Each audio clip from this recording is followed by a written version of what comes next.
was already bleeding when I realized I wasn't alone. The gash on my leg was deep, dark blood soaking into the dirt beneath me. But the pain was nothing compared to the thing watching me from the trees.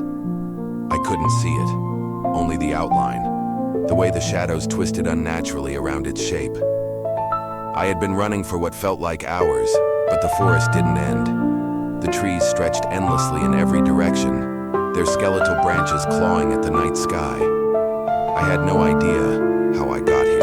I didn't remember entering this forest. Then the whisper came, low, guttural, right against my ear. Yet I was alone. You've been here before. My breath caught in my throat. I turned slowly, my body screaming for me to run, but my feet were frozen in place.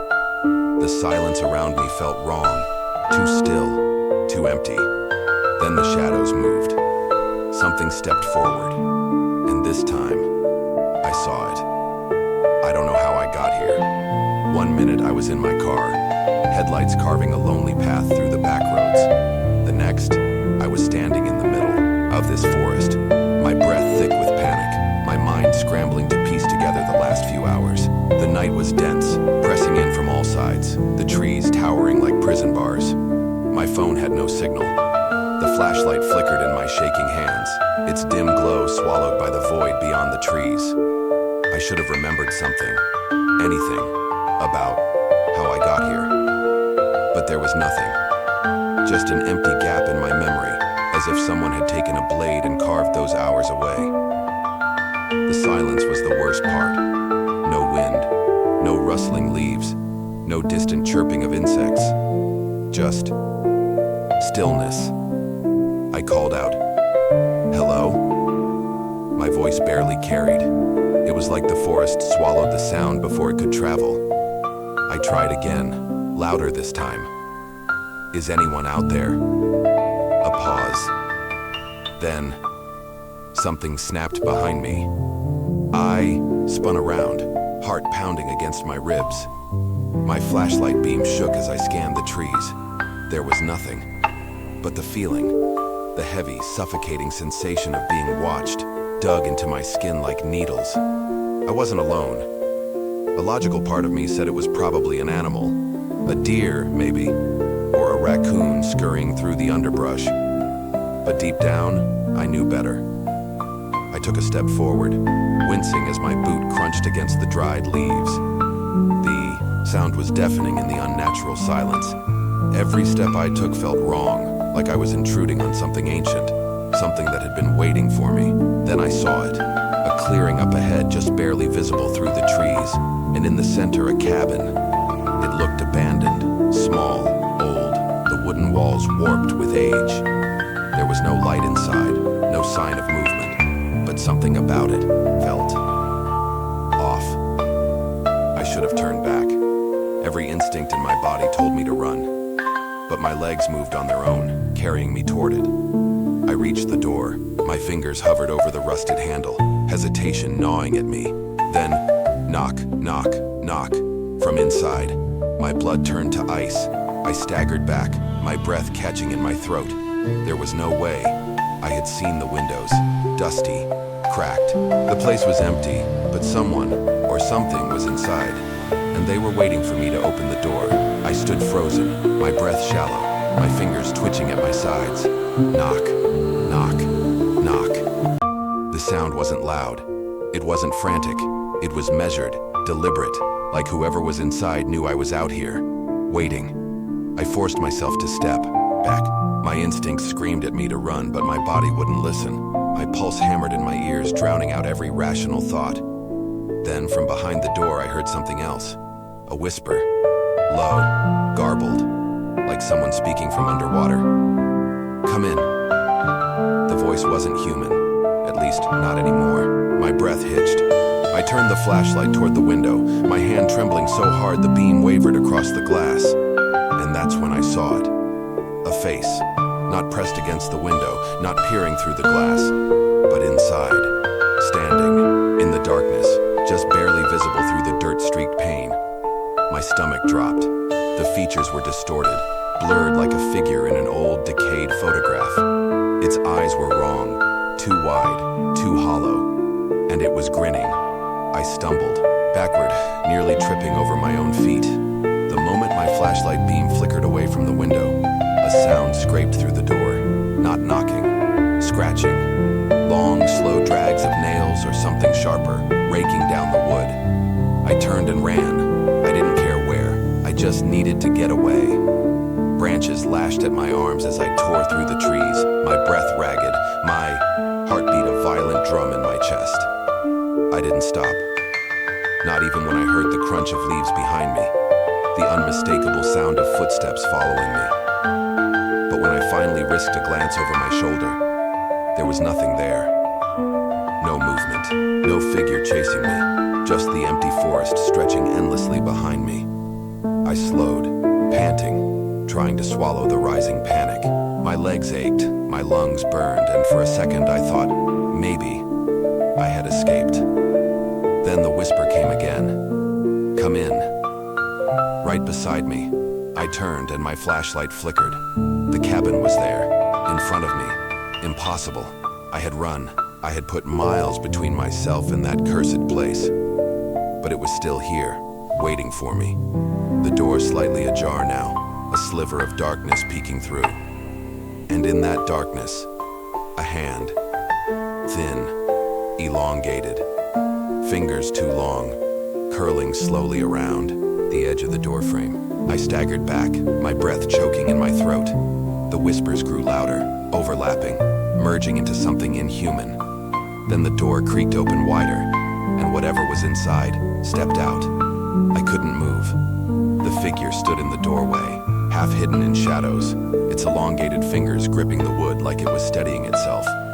Its head tilted, slow and unnatural, as if observing me. It was tall, too tall. My flashlight flickered violently, struggling to hold on to reality as I forced myself to breathe. The thing took a step forward and my stomach clenched at the way its limbs moved, jerky, like a marionette with half-cut strings. Then, it spoke, not in words, not in a voice, but inside my head. You were always going to come back. I stumbled, away, shaking my head violently. No, this wasn't happening. But the words slithered deeper, curling in the pit of my mind like something that had always been there, waiting for me to hear it. You don't remember, do you? I gritted my teeth, refusing to listen. I spun on my heel, breaking into a sprint. The trees blurred around me, my pulse a frantic drumbeat. I ran faster than I ever had in my life. But the forest didn't end. No matter how far I ran, how long I pushed forward, the trees stretched endlessly, the darkness pressing against me. I should have reached the road by now. My car. Something. Instead, the cabin loomed ahead. My chest tightened, a scream dying in my throat. No, I had just left it behind. I had just escaped. But here it was, the door still open. The figure, standing in the exact same spot, only now its head was tilted in the other direction. You were always going to come back. The whisper curled around my thoughts like a noose. I gasped, clamping my hands over my ears, but the voice was inside me now, crawling through the cracks of my mind. None of this was real. It had to be a dream, a hallucination.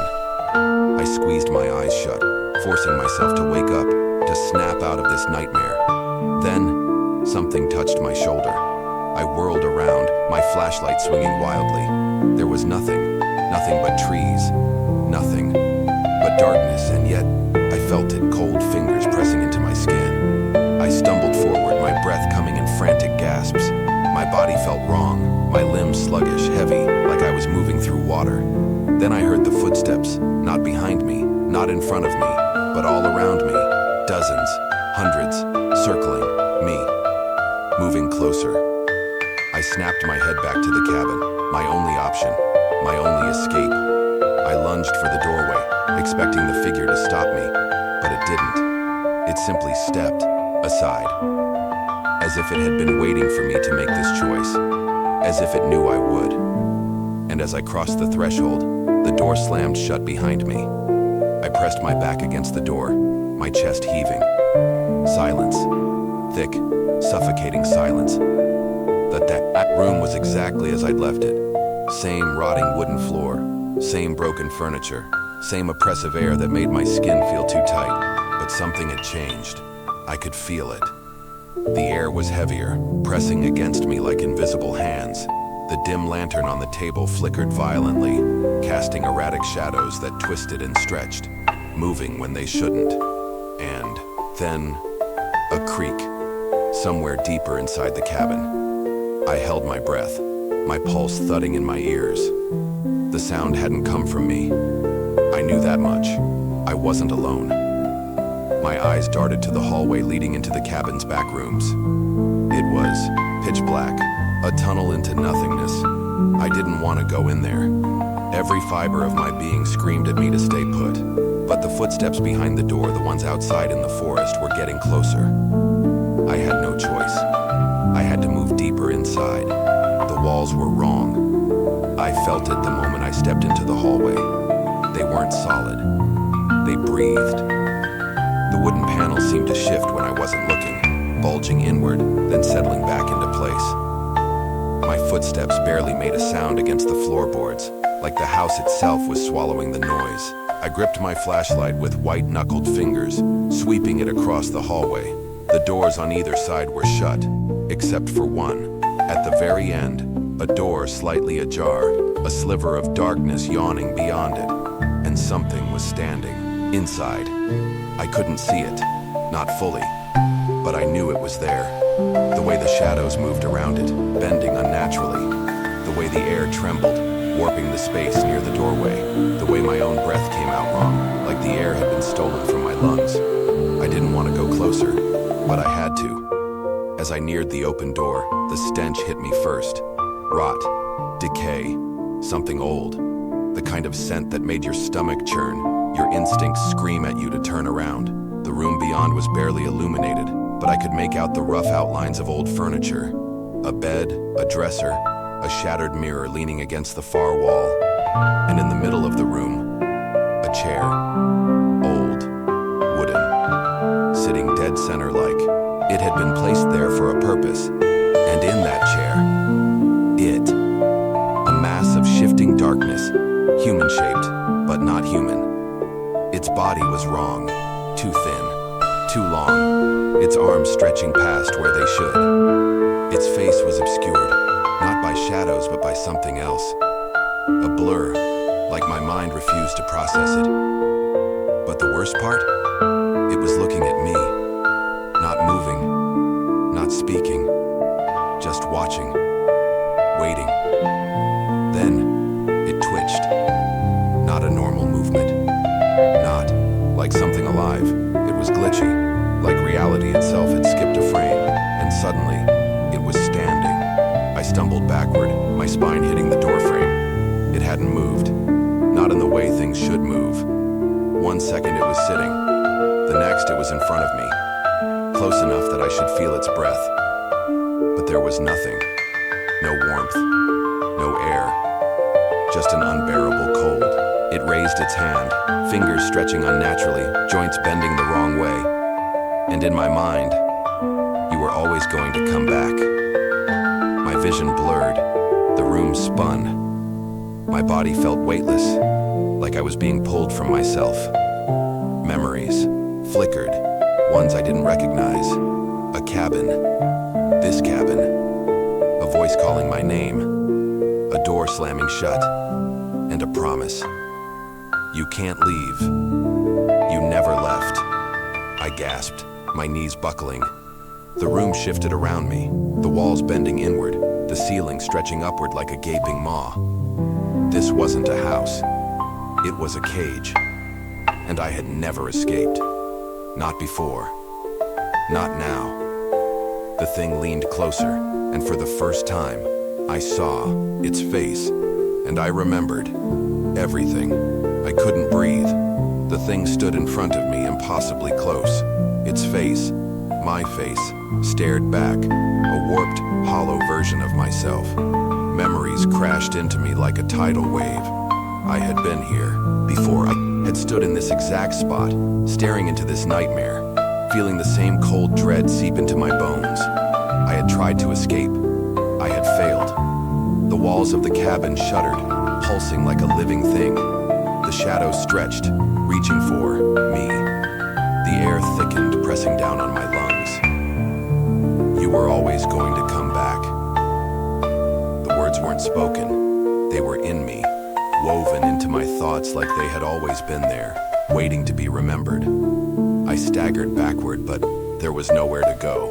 The door behind me was gone. The room was shifting. The ceiling stretched higher. The floor cracked open. Darkness oozed from the gaps, swallowing the last remnants of reality. And the thing wearing my face moved. No sound, no motion. Just there. 1 second it was feet away. The next, fingers wrapped around my throat. I choked, my hands clawing at the icy grip, but my fingers passed through nothing. It wasn't solid, it wasn't real, but it was killing me. The walls vanished, the cabin was gone. There was only darkness. A yawning void that swallowed sound, light, time, everything. And in that void, memories surfaced. Flashes of another night. I had been here before. I had died here before, but not completely. Not enough to leave. Not enough to be free. You belong here. The voice wasn't just the creatures anymore. It was the cabin, the forest, the air itself. This place wanted me. It had always wanted me. And I had always come back. But something was different this time. I knew the truth. I knew what it wanted. And I knew how to fight it. I stopped struggling. The thing holding me hesitated. Its fingers loosened, just slightly. It expected me to fight, to resist, to scream. But I didn't. Instead, I whispered, "I am not afraid of you." A violent shriek tore through the void, shattering the silence. The darkness shuddered. The fingers around my throat convulsed, recoiling like I had burned them. I gasped, stumbling backward, my body solid again. The void rippled. The figure in front of me twitched, its form distorted, flickering between my reflection and something else. Something old, something broken. And for the first time, it looked afraid. This thing, this place, it fed on fear. It thrived on my terror, on my struggle. But I wasn't afraid anymore.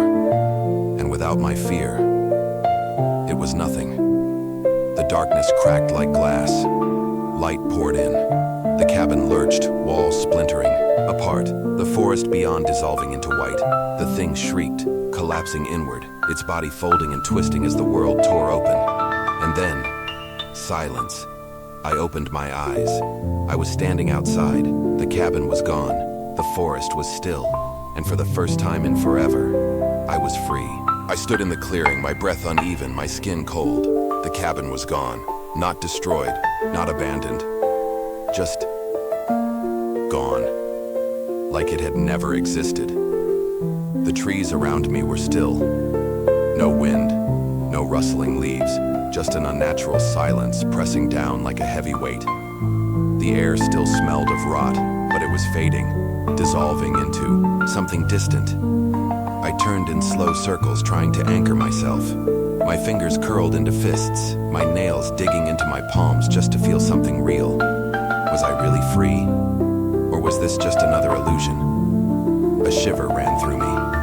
The memories were still raw, still clawing at the edges of my mind. That thing wearing my face, it had been real, and the worst part, it knew me. It had known everything. My fears, my regrets, my past. It had whispered secrets I shouldn't have remembered. Memories of other nights, other times. Had I really escaped? Or had I just begun another cycle?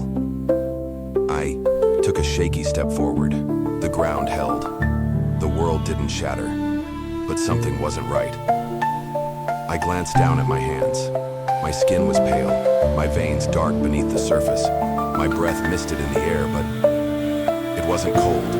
And then I heard it, a whisper, not from behind me, not from the trees, from inside me. You never left. The world tilted, my vision blurred. The clearing darkened, and deep inside my mind, something laughed.